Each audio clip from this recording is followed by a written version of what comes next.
France va continuer, madame, la France...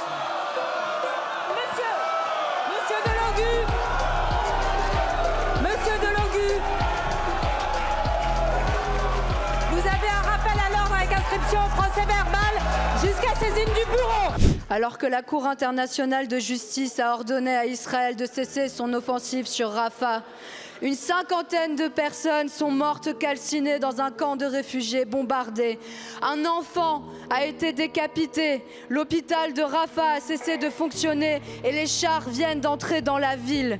Cela va faire 8 mois que le monde regarde 2 millions de personnes vivre en enfer.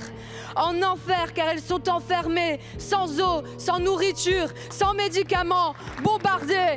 Les victimes de cet abattoir à ciel ouvert se filment en temps réel.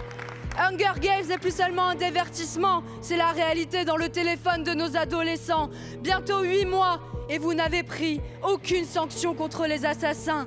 Pire, le soir de l'offensive sur Rafah au dîner du CRIF, Monsieur le Premier ministre, en refusant de sermonner Israël, vous lui avez donné votre bénédiction. Vous avez préféré au cessez-le-feu le dîner aux chandelles avec le soutien des génocidaires.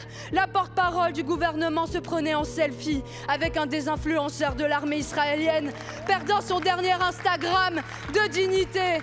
Alors que la Norvège, l'Espagne, l'Irlande reconnaissent aujourd'hui l'État palestinien, vous osez placer la France dans le camp des complices. J'ai mal à ma France, me disent beaucoup de nos concitoyens. Moi aussi, j'ai mal à ma France, patrie des droits de l'homme, devenue patrie du droit du plus fort. J'ai mal à la France des Lumières qui permet qu'on transforme des gens en torches humaines au nom de la lutte contre l'obscurantisme. J'ai mal à ma France de la Révolution qui défigure la démocratie même en justifiant qu'on affame 2 millions de personnes en son nom. Le Conseil de sécurité des Nations Unies se réunit aujourd'hui.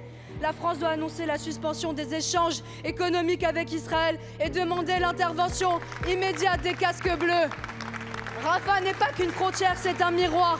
Si vous ne le faites pas, ma question, Monsieur le Premier ministre, c'est comment vous pourrez vous regarder dans une glace? Madame la députée, vous ne pouvez pas faire abstraction des attaques terroristes du 7 octobre dernier. La France va continuer, madame, la France...